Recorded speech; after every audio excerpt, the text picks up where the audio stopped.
Good morning, everybody. I'm Don Stewart, and welcome to another edition of Breaking News. Today is Saturday, the 29th day of March, 2025, and we have four important headlines to consider this morning.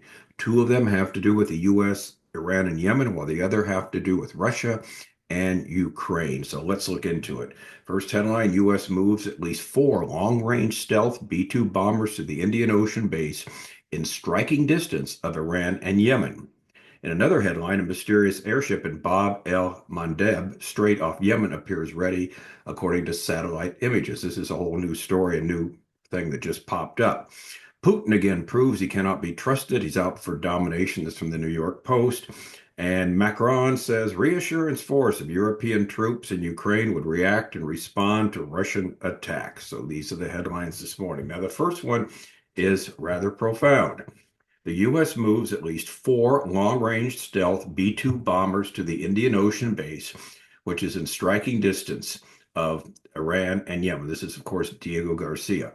As the U.S. continues airstrikes against Yemen's Houthis, an AP analysis of satellite photos shows the American military has moved at least four long-range stealth B-2 bombers to Diego Garcia in the Indian Ocean, a base far outside of the range of the Iranian-backed group, a move that avoids using allies' Mideast bases.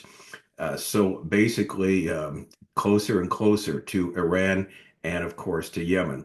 Three have been seen at the base earlier this week. This is from Israel. A Khan public broadcaster notes that the planes are also within striking distance of Iran. So it's a strategic location there in the Indian Ocean where they've got, like we've talked about before, a very, shall we say, up-to-date base.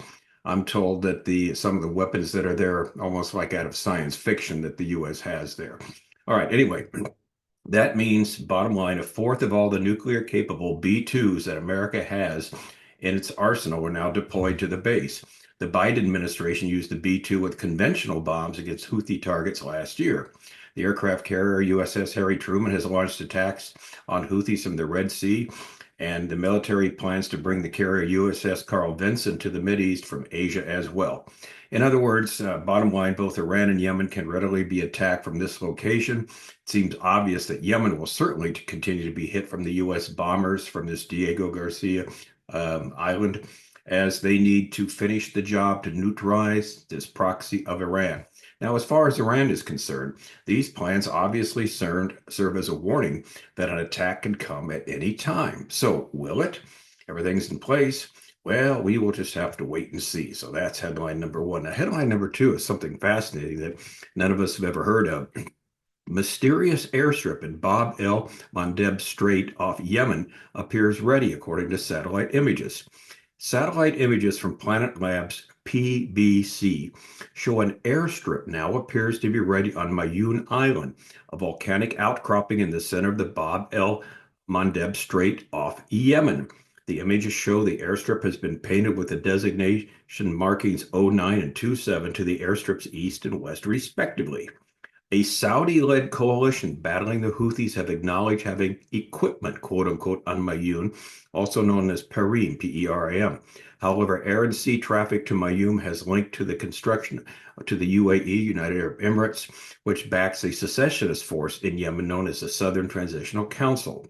World powers have recognized the island's strategic location for hundreds of years, especially with the opening of the Suez Canal, linking the Mediterranean and the Red Seas. And the work on Mayoun follows the completion of a similar airstrip likely constructed by the UAE on another island, which rises out of the Indian Ocean near the Gulf of Aden. Okay, so it's not coincidental that this spot now has an airstrip ready to go. Further indication that the Houthis will continue to see the air power of the Western world against them so that the shipping lanes can eventually be open again without fear of attack. So another one to stay tuned for. Now let's shift gears to Russia. So we have a couple important stories about that. From the New York Post, there's basically an editorial. Putin proves again he cannot be trusted. He's out for domination. And this is going to kind of summarize some of the stories we've done in the past couple of days. With every passing day, the Trump administration's efforts to bring about an end to the war in Ukraine through a real estate-like deal, swapping land for peace, looks incredibly or increasingly futile. No amount of flattery or concessions to Russia can change the fact that Vladimir Putin is not interested simply in establishing control over some contested territories supposedly populated by Russian speakers. He wants to end Ukraine's existence as an independent nation capable of charting its own course without Kremlin's boot on its neck. Earlier this week, Russia violated the partial ceasefire of attacks on energy infrastructure by bombing energy facilities in the city of Kherson. Not long ago, I said we'd grind Ukraine down, Putin then declared on Friday. Now it looks like we'll finish them off. Together with the relentless daily pounding of Ukrainian cities, it should not be difficult for President Trump to see that he is dealing with an untrustworthy, bad faith actor who must be stopped and deterred, not accommodated or befriended.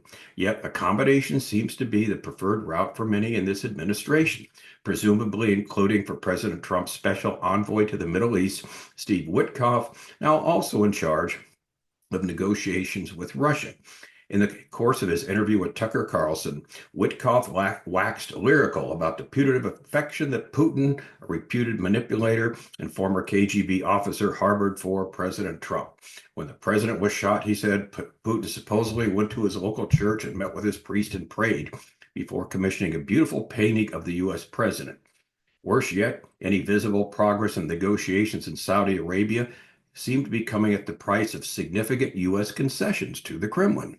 While Ukrainians accepted the idea of a partial ceasefire in the Black Sea, essentially without conditions, U.S. negotiators had to lure Russia by offering to restore Russian access to the world grain and fertilizer markets, including by reconnecting Russian banks to the global U.S.-dominated financial system. The war in Ukraine may sometimes seem static and thus pointless, but the picture from the battlefield, this editorial goes on to say, hides its fundamental unsustainability for Russian public finances. Here's the problem. We've talked about this before. With deflated oil and gas revenue, a labor shortage, and interest rates above 20%, the Russian economy and its military production are bound to hit a wall in the coming year or two. They are indeed going downhill fast. So as the article continues, bailing them out now to produce a partial ceasefire or a peace deal that Putin will promptly break is bad policy. Nor is it true that Putin is doing, quote, what anyone else would do, as President Trump recently put it. Russian authorities have abducted between, get this, 20,000 and 35,000 Ukrainian children to Russia, changing their names and dates of birth, indoctrinating them, and recruiting teenage boys into the Russian military. Once again, Putin is not interested in land. He is interested in turning Ukraine into an integral part of Russia or its appendage, an obedient Belarus-like statelet under the autocratic pro-Kremlin leadership. Here, the insistence, unfortunately embraced by some in the U.S. administration, on an earlier election or a replacement of President Zelensky with a transitional administration, as Putin put it on Friday. All right, so a lot of stuff going on here. Now, here's the bottom line as far as we're concerned. Whatever ends up happening, sooner or later, this war will be over, whether Russian dominates, takes over Ukraine, or there's some type of deal. In fact, it must happen this way to fulfill Bible prophecy about the last days, the Ezekiel 38-39 invasion that was led by Russia to Israel. For this to happen, the Russian army cannot be bogged down, as we've said so many times, in fighting in Ukraine. There has to be some end game to all of this so they can eventually put their sights on the Middle East and Israel. Right now, it's not possible because all their assets and all their sights are on Ukraine. Again, when this will happen is unknown, but it will happen. And our last story, and here we go again. Macron says reassurance force of European troops in Ukraine would react and respond to Russian attacks. European troops that Britain and France want to send to Ukraine would be deployed to strategic locations to deter Russian aggression. But should Moscow attempt to reinvade Ukraine again, it would have no choice but to act and respond. In other words, a fighting force. The Anglo-French-led force of predominantly European NATO member state soldiers that may be sent to Ukraine to observe a ceasefire would be under attack in any case of Russia attempting to invade Ukraine again and would respond, Macron said. Speaking in Paris on Thursday, Ukraine's security summit, widely called the Coalition of the Willing Talks, is the one that Putin hated, by the way, we talked about. President Macron again refined his vision of European involvement in the peace process. Already, proposals have been scaled back from a peacekeeper force of tens of thousands. But now get this, possibly even to a million-man army, to what Macron calls now a reassurance force. This force wouldn't be on the front line, Macron said, but rather would be deployed to key strategic points. This would keep the troops out of the way of the Russian forces still in Ukraine and positions from ceasefire day, but would quickly see contact if Russia later broke the agreement, it said. Now, basically, what the bottom line is, uh, he says we need a military force, a huge one there, to make sure Russia stops there and doesn't go any further because they're afraid, of course, of Russia taking over Europe. Russia has talked about this in the past, and Europe is deathly afraid of this. And so this is going to lead us, we say here, fits the biblical scenario of Western Europe as a world power in the last days, the 10-nation confederation that will be strong, that'll be huge, and will have its own army. And this is where the final Antichrist will rise up from this 10-nation confederation of Western powers, because they'll have a strength there, which they'll need to keep their people in line, but also to fight battles if necessary. So all this is fitting the scenario in the last days, because they have to rely on their own selves instead of the U.S., because as we've said, the U.S. is not a player in last days Bible prophecy. We're nowhere to be seen. So this is something that Europe itself will put together. And the fact that he's talking about something like this right now, a million-man army, fits exactly what we'd expect to see. Now, we know something like this will eventually happen. But again, as always, as far as the timing, it is unknown. So for more on these stories, see our book, 25 Signs. We're near the end. Signs 9 through 11 about the coming Russian invasion of Israel, and for the rise of Western Europe, see signs 12 to 14. We're talking about the final Antichrist, the 10-nation confederation, the desperate search for a leader, the globalism. All that is predicted in Scripture, what we're seeing.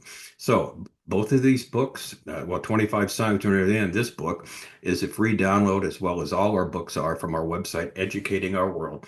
And of course, we have many other books on Bible prophecy, a total of 12 for you to look at, all free, from Educating Our World. So that's the latest, really interesting things happening. What's going to happen next? Well, we don't know. Stay tuned. Lots going on. I'm Don Stewart. Thanks for watching. We'll be with you again later today with more headlines. Until then, as always, may the Lord richly, richly bless.